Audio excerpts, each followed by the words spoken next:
Et si tout ce qu'on vous racontait sur l'écologie était tout l'inverse de la vérité? On vous fait culpabiliser de manger de la viande naturelle pendant qu'on injecte vos impôts pour financer des usines qui fabriquent des éponges de gluten et de sucre pour imiter le goût de la viande. Aujourd'hui, on brise le tabou. Je vous prouve aujourd'hui que la viande est le moteur de notre civilisation et comment l'État organise notre affaiblissement. On veut nous faire croire que la viande détruit la planète aussi. Et qu'il faut se mettre au soja, aux céréales, et même certains envisagent qu'il faudrait manger des insectes. Moi, j'habite dans un territoire d'élevage. Et je vais vous dire une vérité que certaines personnes ne voient jamais, ou n'imaginent même pas. Je n'ai jamais vu autant de biodiversité que dans nos bocages, ou nos pâturages, pour les vaches. Moi, j'habite dans un territoire d'élevage, et je vais vous dire une vérité que certaines personnes ne voient jamais ou n'imaginent même pas. Je n'ai jamais vu autant de biodiversité que dans nos bocages, et nos pâturages pour les vaches. Les oiseaux, les insectes et la petite faune, tout ça grouille de vie. A l'inverse, quand vous allez voir un champ de céréales intensif de 500 hectares, c'est un vrai désert, mort, aspergé de chimie. Derrière le mythe du végétal, il y a un champ de céréales intensif. Et ça, c'est le coup du sang du véganisme. Pour faire pousser des céréales et du soja, on rase des écosystèmes entiers. Les moissonneuses-batteuses et les pesticides tuent des millions de petits animaux, des mulots, des oiseaux, la faune du sol. La culture de céréales détruit aussi les sols, le labour profond, alors que les vaches, elles, quand elles broutent, elles enrichissent naturellement la terre grâce à leur déjection, le cycle naturel du carbone. L'animal mange du carbone et puis le renvoie à la terre sous forme plus puissante, ce qui enrichit la terre. On vend très souvent très cher des produits modifiés en laboratoire bourrés d'additifs pour imiter le goût de la viande et dont la matière première sont des céréales, des faux saucissons, des faux lardons. Mais c'est fait avec quoi? C'est ultra transformé, c'est fabriqué à partir de céréales, de blé, de soja. Pour concevoir ces faux saucissons, il a fallu raser des terres, passer des moissonneuses-batteuses qui ont broyé des milliers de petits animaux et arroser les champs de pesticides pour maintenir la monoculture. Regardez un peu la liste des ingrédients de ces produits censés sauver la planète, laisser mourir, c'est l'exemple parfait de la malbouffe ultra transformée qu'on veut nous forcer à avaler. On y trouve quoi à l'intérieur? Par exemple, pour les faux lardons, 82% de soja et d'huile de tournesol. Ça, c'est leur alternative miracle.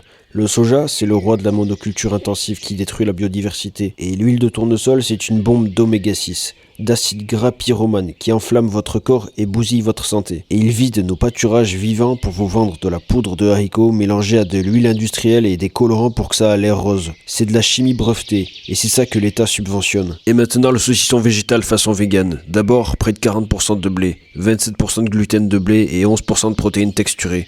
Vous ne mangez pas un aliment naturel, vous mangez littéralement un bloc d'éponge de gluten industriel.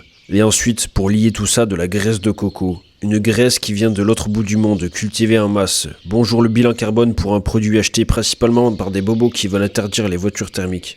Mais le pire, c'est ce qu'ils rajoutent pour essayer de donner à ce bloc de céréales le goût de la viande. Du dextrose, oui, du sucre pur caché dans votre faux saucisson. On y trouve aussi des arômes naturels, des extraits de levure. C'est de la pure chimie de laboratoire. Un assemblage artificiel, fait pour tromper votre cerveau et masquer le fait que ça n'a aucun goût et fade à la base. Et la réalité qu'on vous cache, c'est bien que tout ça coûte très cher en magasin. Ça demande surtout une quantité d'énergie monumentale pour fabriquer et transformer tous ces trucs-là. Ça peut sembler complètement hypocrite vu que ce genre de nourriture est souvent prôné par des personnes avec une idéologie dite écologique. Mais juste imaginez 30 secondes les exploitations céréalières géantes qu'il faut pour récolter ces céréales en monoculture. Puis de transformer tous ces produits, d'extraire le gluten, le texturiser à haute température, importer l'huile de coco, mélanger les poudres, les colorants à base de concentré et les arômes. La transformation industrielle de toute cette fausse viande est un gouffre d'énergie monumental. À côté de ça, un vrai morceau de viande, c'est un seul ingrédient, de la viande. Et l'usine qui l'a fabriquée, c'est la nature, l'herbe, le soleil et une vache dans un pré. Mais comparez l'efficacité, on pleure sur le sort d'une vache, mais savez-vous combien de personnes peuvent être nourries avec une seule vache? Un bœuf donne environ 300 kg de viande consommable. À 200 grammes par repas, une seule vache offre environ 1500 véritables repas ultra nutritifs. C'est un sacrifice d'animal extrêmement rentable et digne. Comparé aux millions d'animaux morts broyés dans les champs de blé et aux millions d'hectares de terres agricoles rendues morts stériles sans plus aucune vie. Le moteur de l'humanité, c'est de la viande, de la graisse et des protéines denses. C'est ce qui a permis à notre cerveau de grandir. L'homme est biologiquement un chasseur-cueilleur et surtout un chasseur. Mais attention, pas n'importe quelle viande. Il y a un secret avec les oméga 6 et les oméga 3. La viande est saine uniquement si l'animal a mangé ce qu'il est censé manger. Pour une vache, par exemple, elle est faite pour manger de l'herbe à 100%. L'élevage industriel qui gave les bovins aux céréales, maïs, soja, en plus de ne pas offrir une belle vie heureuse à l'animal, rend la vache malade et détruit l'équilibre nutritionnel de la viande en la bourrant d'oméga 6, qui sont pro-inflammatoires. Une vache à l'herbe, c'est plein d'oméga 3, qui sont anti-inflammatoires. Un autre exemple, le cochon. Un porc en liberté a besoin de fouiller, de manger des racines, des glands, des écorces, des branches, pas des granulés de céréales industrielles. Ce que l'animal mange, vous le mangerez. Si on nourrit nos bêtes avec des céréales bon marché, il faut pas s'étonner d'être malade. Mais arrêtons-nous 2 secondes là-dessus, parce que si vous ne comprenez pas tout ça, vous ne comprendrez rien à pourquoi tout le monde est malade aujourd'hui. Je vais vous expliquer rapidement la différence entre les oméga 3 et les oméga 6, pour que vous compreniez l'arnaque. Dans votre corps, vous avez 2 équipes qui bossent en permanence. Les oméga 3, ce sont les pompiers. Ils réparent vos cellules, protègent votre cœur, nettoient vos artères et éteignent les incendies dans votre corps. Ils sont les anti-inflammatoires. Et il y a les oméga 6, ce sont les pyromanes. À petite dose, ils servent à déclencher des alertes. Mais si vous en avez trop, ils foutent le feu de partout et ils créent de l'inflammation. Dans la nature, quand une vache mange de l'herbe dans un pré ou qu'un cochon retourne la terre pour manger les racines, leur viande est parfaite. Il y a un pompier pour un pyromane. L'équilibre est total. Le feu est maîtrisé. Vous mangez une viande qui vous donne une santé de fer. Mais quand l'agro-industrie enferme ces animaux pour les gaver de granulés de maïs, de soja et de blé, tout s'effondre. Les céréales sont des barils d'essence pour les pyromanes. Et en gavant le bétail aux céréales, vous faites disparaître totalement les pompiers. Dans votre steak industriel, vous vous retrouvez avec 20 pyromanes pour un seul pompier. Mais que se passe-t-il quand vous mangez cette viande d'animal malade? Vous avalez un incendie ambulant, vous injectez du feu liquide dans vos cellules. C'est ça qui alimente toutes les maladies modernes, les douleurs aux articulations, qui ne passent jamais, les maladies de peau, l'obésité, les problèmes de cœur et le diabète. Ils rendent leurs bêtes malades avec leurs céréales bas de gamme sans leur faire voir une seule fois la lumière du jour pour faire du fric sur le volume. C'est ça qui détruit la viande et ses qualités. Et ensuite, des déconnectés de la réalité débarquent sur les plateaux télé en pointant du doigt votre assiette. Et ils osent dire, regardez, la viande donne des crises cardiaques et en plus ça pollue. Mais ce n'est pas la viande qui nous tue, ce sont leurs céréales de merde qu'ils injectent à tous les étages de la chaîne alimentaire. Ce que l'animal mange, vous le mangez. Si vous financez de la viande animale nourrie aux déchets industriels, vous récoltez une population humaine malade, boursouflée et dépendante aux médicaments, et donc à l'État français, qui se dit être le sauveur pour tous les malades grâce à sa mutuelle gratuite pour les pauvres. Mais être carnivore ne veut pas dire cautionner la cruauté.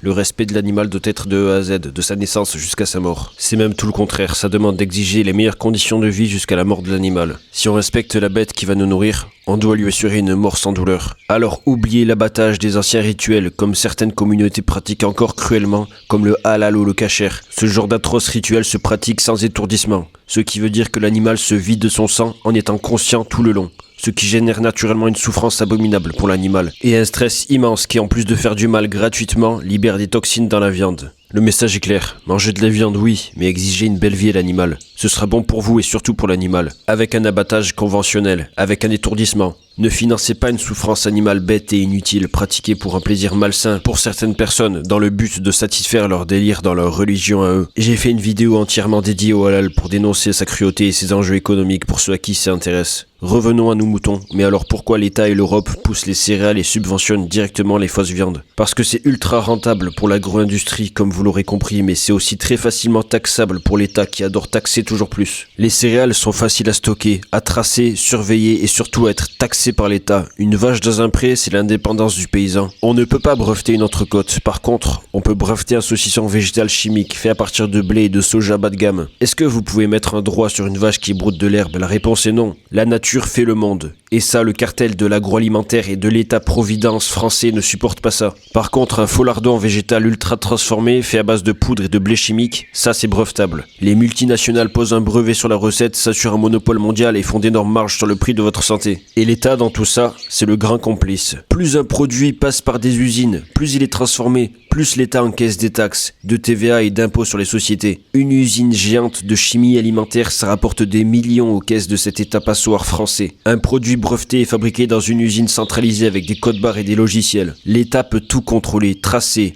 et tout taxer au centime près.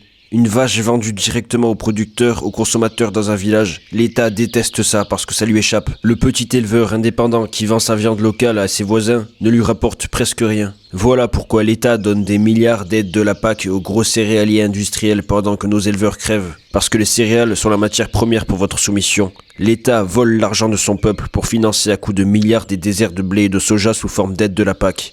Ensuite, ces céréales bas de gamme servent à deux choses. Soit à gaver des bêtes en batterie pour ruiner leur viande avec des oméga 6 inflammatoires, soit à alimenter des usines de chimie des multinationales. Voilà pourquoi l'État veut interdire l'élevage traditionnel. C'est pour détruire ce qu'il vous reste d'indépendance et vous forcer à acheter de la nourriture brevetable et centralisée et taxable à 100%. Ils ne veulent pas des paysans libres, ils veulent des usines et des consommateurs dociles. L'État n'est pas là pour votre bien, il est sans pitié pour votre santé. En gavant les animaux de céréales, on ruine leur viande avec des oméga 6 ultra inflammatoires, et en vous gavant vous-même de ces céréales, on crée des populations malades et dépendantes à son système à lui. L'État détruit l'autonomie alimentaire de l'animal. Une vache nourrie à l'herbe dépend de ce que la terre produit naturellement, contrairement à l'élevage industriel qui oblige le paysan à acheter des céréales, du soja ou du maïs à des grands groupes agro-industriels. Il n'y a pas besoin de traitement chimique. Les animaux régénèrent naturellement les sols grâce à leur déjection, supprimant les besoins d'engrais chimiques coûteux et nécessaires aux monocultures de céréales. Pour vous dire, le seul traitement facultatif qui peut être utilisé est un petit herbicide qui est passé au pied des clôtures électriques pour que les herbes ne touchent pas les fils électriques qui feraient perdre de la tension au parc. Le paysan qui gère ses pâturages est potentiellement un chef d'entreprise libre,